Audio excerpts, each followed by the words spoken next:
अस्सलाम वालेकुम रहमतुल्लाह। शहीद सियालवी आपसे मुखातिब हूँ। ये इज़राइल के शहर तल अबीब का मंज़र है और ये बच्चा यहूदी है जहाँ असला चलाने की ट्रेनिंग पर हर स्कूल में लाजिम करार दी गई है। और उसके साथ ही यह बच्चे के लिए ट्रेनिंग लेना लाजिम इसलिए है कि इसे बताया जाता है कि तुमने बैतुल मक़दस, मस्जिद अल अक़सा मुसलमानों से सही सही और हकीकी मायनों में छुड़वानी है। और हमारे यहाँ घरों से असला हटाकर दहशतगर्दी करार दे दिया गया। हमारी नस्लों को बर्बाद करने के लिए इनके हाथों में मोबाइल पकड़ा दिया गया। इनकी बेटियों को नीम बराना हालत में टिकटॉक पे नचवाया गया और बच्चों को कहा कि जिहाद करना है तो पबजी खेलो। फिर ये बात याद रखें कि टिकटॉक के इस्तेमाल से हाँ मुस्बत इस्तेमाल होता है, लेकिन इसके इस्तेमाल से बच्चा मुजाहिद नहीं पैदा होता। लिहाजा अपनी औलादों को अपने असलाफ़ के नक्शे कदम पर चलाएं और इसी में उम्मत की भलाई है। इन्हें बताएं नूरुद्दीन जंगी कौन थे, सलाहुद्दीन अय्यूबी कौन थे, तारिक बिन ज़ियाद कौन थे, मोहम्मद बिन कासिम कौन थे, टीपू सुल्तान कौन थे, महमूद गजनवी कौन थे। 17वां हमला किया सोमनाथ के बुत पे और दुनिया के सारे सोने हीरे जवाहरात बर सग़ीर के उठा के हिंदू पंडित कदमों में रख गया और कहा कि ये ले लो, तुम लोग भूखे मंगते हो, तुम लोगों के पास खाने को कुछ नहीं है, तुम लोगों के पास पहनने को कुछ नहीं है, फाइनेंशियली तुम लोग वीक हो, ये लो और इस बुत को बख्श दो। तो महमूद गजनवी ने कहा कि अगर मैं आज सोने हीरे जवाहरात तस्लीम कर लेता हूँ और इस बुत को बख्श लेता हूँ तो आने वाली नस्लें मुझे महमूद बुत फरोश के नाम से जानेंगी, बुत चिकन के नाम से नहीं जानेंगी।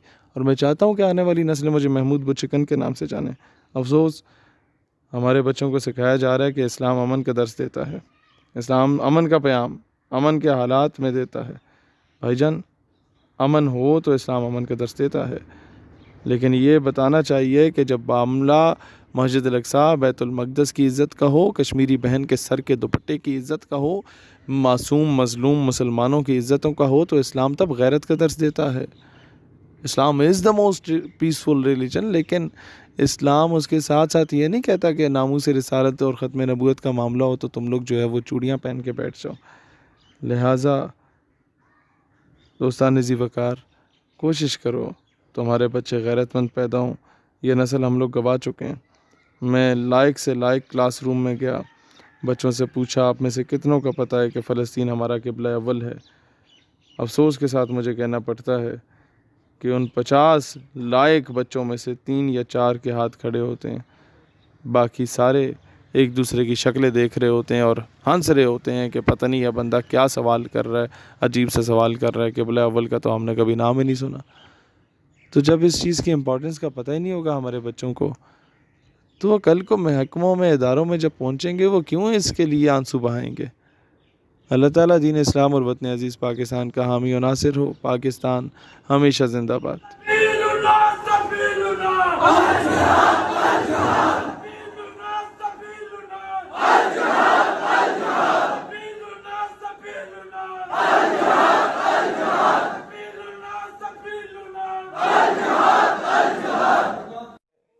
लिख रहा हूँ मेरे अल्फाज, पाकिस्तान और ईरान को लड़वाने की कोशिश की जाएगी, फिर पाकिस्तान सऊदीया को लड़वाने की कोशिश की जाएगी, फिर पाकिस्तान और अफगानिस्तान को लड़वाने की पूरी हद्दुल वसा कोशिश की गई। आपके मीडिया पे बैठ के आप मुस्लिम ममालिक के खिलाफ बकवास कर लें, लोग कहेंगे बल्ले बल्ले बल्ले पाकिस्तान की सालमियत की बात हो रही है। जरा सा इंडिया, अमेरिका और इसराइल के खिलाफ बात करें ना तो कहेंगे हेट स्पीच फैला रहे हैं या आप नफरत फैला रहे हैं। ये इस तरीके के यहूदियों की औलादें बैठी हुई हैं जो हमें आकर रोक रही होती हैं। ये जो गोरे चले गए ना, ये अपने गुलाम उन कालों को छोड़ गए हमारे ऊपर। तो पाकिस्तान के किसी इदारे की पॉलिसी से इख्तलाफ हो सकता है, किसी जर्नैल से इख्तलाफ हो सकता है, किसी वजीर से इख्तलाफ हो सकता है, किसी गवर्नर से इख्तलाफ हो सकता है, किसी वजीर आजम से इख्तलाफ हो सकता है, सदर मुमलिकत से इख्तलाफ हो सकता है, वजीर आला से इख्तलाफ हो सकता है। उसका गिरबान पकड़ो, लेकिन पाकिस्तान धरती माँ है। पाकिस्तान तो हम सबका है, इसके लिए तो हम सब के बाप दादा ने कुर्बानियां दी। इसके लिए तो आप सब में से किसी न किसी का चाचा मामा ताया फौज का सिपाही होगा जो बेचारा बॉर्डर पे बैठा हुआ है ना।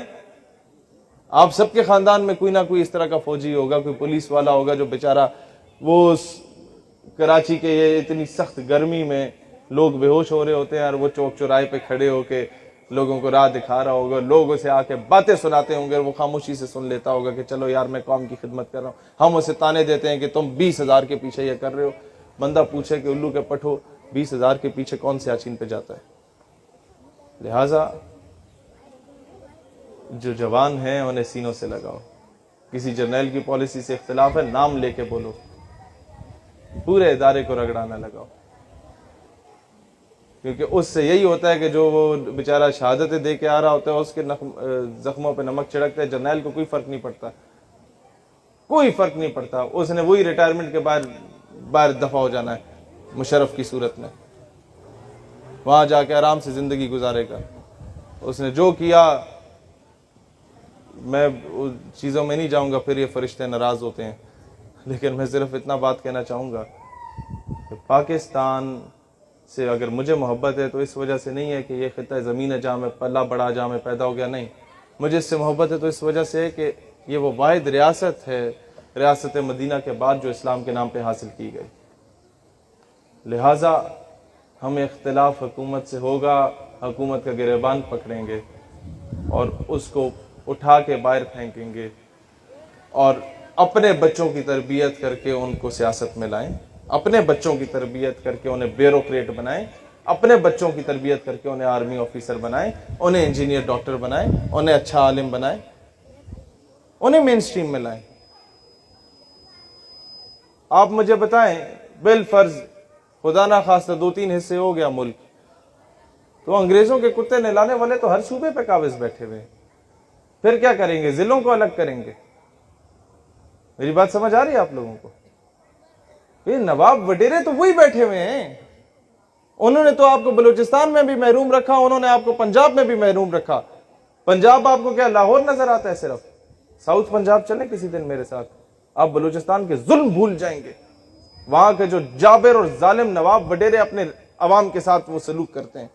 इंटीरियर सिंध चले कभी मेरे साथ, वहां के जो ये जालिम नवाब वडेरे हाल करते हैं ना, वहां की मासूम औरतों के साथ, बेचारियों के साथ जो भट्टों पे काम करती हैं, जो बेचारी वहां वो लोगों की गंदमों को काटने के लिए काम कर रही होती हैं, आप भूल जाएंगे कि बलूचिस्तान में क्या हो रहा है। हर जगह की एक अपनी तवील दास्तान है। लेकिन मसला सिर्फ ये, एक बात याद रखना, कभी भी कोई नवाब वडेरा आपको अपना कमी नहीं बनाएगा जब तक आप खुद उसके गिटों में नहीं बैठेंगे, मैंने दाने दे दो, मुझे दाने दे दो जी, मेरी रोजी रोटी लग जाए। अपनी हक हलाल की 2 वक्त की रोटी कमाएं, नवाब वडेरे की गुलामी को लात मारें। ठीक है, थोड़ी मुश्किल होगी, लेकिन यह है कि कम से कम तुम्हारी बेटियों की इज्जत बची रहेगी। आज डॉक्टर आफिया की वालदा ने हमें सिर्फ एक बात की थी कि बेटा मुस्तकबिल में किसी मकाम पे पहुंचे ना तो कर्जा नहीं लेना कभी। तो मुझे फौरन समझ आ गई कि अगर मैं किसी को कर्जा देता हूं तो मैं एक्सपेक्ट करता हूं कि मेरे बूट भी पॉलिश करो, मेरी गाड़ी पे भी कपड़ा मारो, मैं तुम्हें लात मारूं, तुम्हारी जरूरत नहीं होनी चाहिए बात करने की। इसी तरीके से जब अमेरिका आपको कर्जा देता है तो वो रेमंड डेविस की सूरत में आपके बच्चों का भी कत्ल करता है और बाइज्जत बरी हो जाता है। वो कर्नल जोसेफ की सूरत में आपके बच्चों को अपनी गाड़ी के नीचे कुचल देता है और बाइज्जत बाहर दफा हो जाता है। और वो आफिया सिद्दीकी की सूरत में आपकी बेटी को उठा के भी चला जाता है और आपकी जरूरत नहीं होती बात करने की। कर्जा इतनी बड़ी गंदी चीज है। तो मुल्क की सतह पे कर्जा ना लेना, ये हम हुकूमत से इम्प्लीमेंट करवाएंगे, लेकिन ये नवाबों वडेरों की गुलामी से निकलना ये आप लोगों पर है। अपने MNA MP आए, उन्हें को हमारी गली में नलका लगाओ, अगर वो आके लगा देता है और कहता मुझे वोट दो, तो उससे सिर्फ ये बोलो भाई नलका लगे ना लगे हमें इससे गर्ज नहीं है, गली पक्की हो ना हो हमें इससे गर्ज नहीं है, हमें स्टाम्प पेपर पे लिख के दे दो कि तुम डॉक्टर आफिया सिद्दीकी को वापस लाओगे या नहीं लाओगे। मुझे बताया ना, कौम की इज्जत जो है, मैं आपसे बहुत सिंपल सी मिसाल देता हूँ। हमें आके उल्लू के पट्टे बताते हैं कि जी हमने आफिया सिद्दीकी बाहर दे दी तो हमने पैसे भी तो बड़े लिए, पाकिस्तान तरक्की भी तो किया, हमने बड़े मेगा प्रोजेक्ट्स किए। बंदा आपसे बोले जी अपनी बेटी मुझे दे दो, मैं उसके साथ जुल्म ज्यादती करूं और तुम्हें मैं 2 करोड़ दे दूं, तुम्हारे पास तो 2000 भी ना हो, और आप 2 करोड़ का बड़ा बंगला ले लें, गाड़ी ले लें, सारा कुछ कर लें, ऐशी करें, क्लब्स बार्स में जाएं, तो क्या दुनिया आपको इज्जतदार शहरी कहेगी? वो कहेंगे बेगैरत है, बेटी की दलाली कर रहा है। तो आज मुझे बताया ना, पाकिस्तान अगर तरक्की कर भी ले अमेरिका से टक्के लेके, तो लोग तो हमें यही कहेंगे कि बेगैरत हो गए हो, बेटी की दलाली कर रहे हो आफिया सिद्दीकी को बेच के। अफसोस की बात यह है कि आपके कराची से उसको उठाया गया डॉक्टर आफिया सिद्दीकी को, लेकिन दुख इस बात का है कि कराची ने वो रिस्पांस नहीं दिया। रिस्पांस तो मुझे दुख है कि पाकिस्तान ने पूरे कोई नहीं दिया। उम्मत मुस्लिमा का मामला है। उनकी वालदा कहती हैं, मैं आखिरी बात करके इजाजत चाहता हूं, बारिश का भी वक्त है। उनकी वालदा कहती हैं कि आफिया सिद्दीकी को रसूलुल्लाह अलैहि सलाम की ज़ियारत नसीब हुई तो वो रो पड़ी, या रसूलुल्लाह कब तक मेरा इम्तिहान लेंगे, कब तक मेरा इम्तिहान होगा। तो उन्होंने कहा, बच्चे तुम्हारा इम्तिहान हो गया, तुम तो पास हो। तो कहते हैं कैसे पास हो, ये तो मुझ पे जुल्म कर रहे हैं, अदालतों में नंगा करके पेश करते हैं और कहते हैं कि कुरान पाक के ऊपर चल के आओ अमेरिका में। कब तक इम्तिहान होगा, किसका इम्तिहान हो रहा है? अगर मेरा इम्तिहान में मैं पास हूं, तो रसूलुल्लाह अलैहिस्सलाम ने फरमाया कि उम्मत का इम्तिहान है, ये उम्मत जागेगी कि नहीं जागेगी। अगर ये उम्मत बेटियों पे नहीं जागती ना, तो फिर भूल जाओ कि कल हमारे घर में भी आके अमेरिका दस्तक देगा।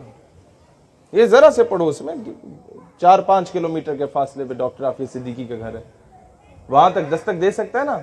हम कुछ भी नहीं, यहां भी दस्तक दे सकता है। आओ बेटियां पेश करो, क्या करोगे? बात वहीं पर आके खत्म होगी। हमीयत नाम था जिसका, गई तैमूर के घर से। बात वहीं पर आके खत्म होगी कि बेच के हम कहेंगे मौलाना साहब दुआ कर दें कौम की बेटी वापस आ जाए। वजीर आजम भी दुआ कर रहा होगा, मैं भी दुआ कर रहा हूँ। बंदा कुर्सी है तुम्हारी, ये जनाजा तो नहीं है, कुछ कर नहीं सकते तो उतर क्यों नहीं जाते? अल्लाह वतन को जो मेरे लूट रहे हैं, ये कौम के गद्दार हैं, मर क्यों नहीं जाते? बंदा उनसे पूछे कि भाईजान अगर आप वजीर आजम हैं, ये तो वही बात हुई ना, बेच कर तलवारें खरीद लिए मुसल्ले हमने, बेटियां लुटती रहीं और हम दुआ करते रहे और कहते रहे कि जनाब वो अपने आप को बेहतर कर दो। या जाके हमें यही, ये जो दानियाल भाई बात बता रहे ना, मिर्ज़ा कादियानी का सबसे बड़ा एम एंड ऑब्जेक्टिव आगे ये था कि जिहाद की रूह को खत्म कर दो मुसलमानों के अंदर से, इन्हें बुज़दिल और बगैरत बना दो ताकि सल्तनत बरतानिया के खिलाफ ना उठे। 1857 की जंग आज़ादी के बाद मिर्ज़ा कादियानी को लॉन्च किया गया था, और उसी के पैरोकार जो कादियानी है या नहीं है, लेकिन उसके नजरिए पे चलने वाले, क्योंकि उसका नजरिया इम्पोज कर दिया गया हर जगह पे।